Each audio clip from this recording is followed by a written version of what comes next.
In today's Necron Showcase video, we are going to have a look at my transports, flyers and fortifications, including my 9th century pylons. Really? It's coming right up. Necrons! Nick speaking, and welcome to this video, the 6th video in a series of me showcasing my entire Necron army. And today we're looking at flyers, transports and fortifications. I've linked all of the videos in a playlist in the pinned comment, so if you want to see the rest of the videos in the series, then that's how you do it. Now, I started playing Necrons in 3rd edition, however it wasn't until this codex came out at the end of 5th edition that any of these units here appeared. In this codex we had the Dedicated Transport. The Command Barge was once a transport, of course now it's a HQ unit. The Night Scythe was once a transport, it's now a flyer, and we're going to look at flyers in a minute. However, the Ghost Ark was in this book for the very first time, a transport, and that's what we're going to look at first. Now, you can make the Ghost Ark kit either into a Ghost Ark or a Doomsday Ark. I've fully magnetised my miniature so I can use it as either, and indeed this is the same miniature that you saw as a Doomsday Ark in the heavy support video. I have a link in the description where you can find out how to magnetise your Ghost Arks if you wish. If you don't want to go to the extent that I have of fully magnetising everything, including the guns and the warriors inside, what you could do is build it without the warriors inside and then just magnetise the big gun, and rather than turning this miniature upside down and having the big gun at the bottom, you could just put the big gun in the top and make it a Doomsday Ark. Personally, I like having it fully magnetised, even though it is more work. Now, I've currently got 2 of these miniatures. I have 2 more to build. I will make 1 more of these interchangeable. That will give me at least 3 Doomsday Arks, which is of course the maximum you can take. And then I will just build one as a Ghost Ark, because of course you can have more Ghost Arks than you can Doomsday Arks. As I said, the Night Scythe is a dedicated transport in this codex, and the Doom Scythe is actually a heavy support, but we're going to categorise those 2 in its current form, and that's of course flyers. However, before we get to the flyer category, in the next codex the Doom Scythe became a heavy support, and both the Ghost Ark and the Night Scythe became fast attack. Yeah, fast attack. However, when it came to the 7th edition codex, the Ghost Ark went back to a transport, and both of the flyers became, well, flyers. Now, once again, my flyers are magnetised, although you don't actually have to magnetise these. We've got the Doom Scythe, which has a gun on the bottom, and then the Night Scythe, which has a portal on the bottom. And indeed, what you can do is just literally pull that out, and then it just pushes back into place.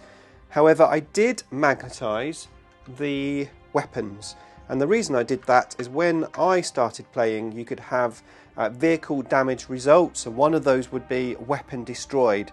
So the idea was, as a weapon got destroyed, you would literally just take it off the model to represent that. However, of course, we don't have those rules these days. However, having the guns magnetised is quite good because you can take all of those pieces off and it just becomes a little easier to store them. Now, of course, in Match Play 9th edition, you can only have 2 flyers. That's the maximum amount of these miniatures you can have.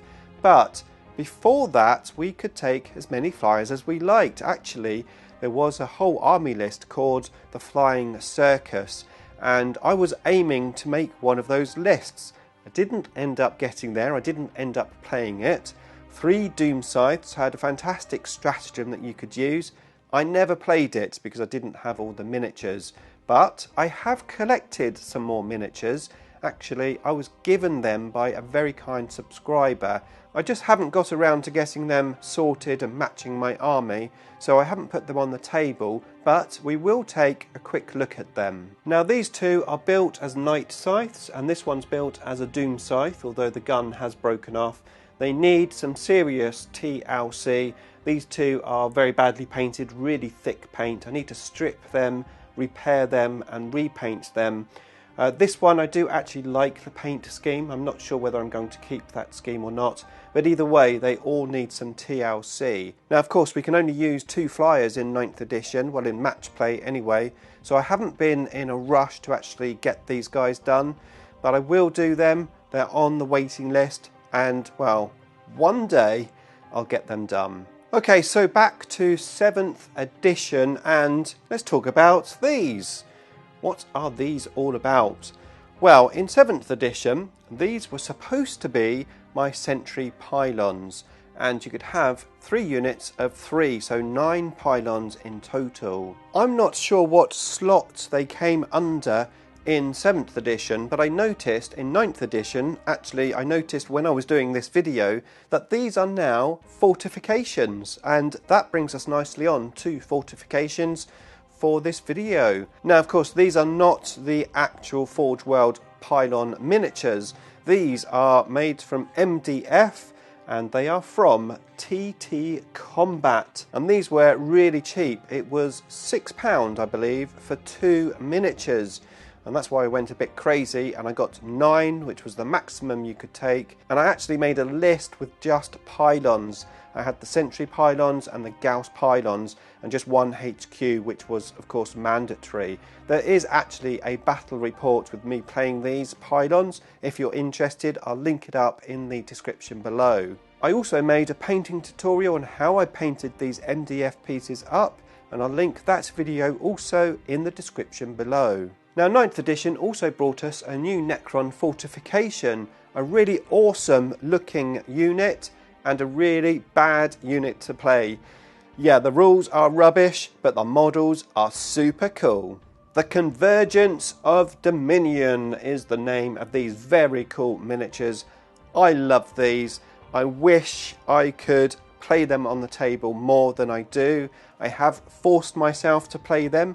They were 100 points and now they've come down to 80, which is slightly better, so I might try to play them again just because they look great on the table. Of course they could make just pieces of terrain, you don't necessarily have to use them as units. However, I would like to get more of these stones, another 2 units of 3, because I believe Games Workshop will one day make these a better unit, very playable, and I foresee everybody wanting these, but we'll see if that happens. If it does, you heard it here first. And that's all of the units that I've got for you today. My next video though will be the Lords of War. If you want to see the rest of the videos, here is the playlist for you to check out.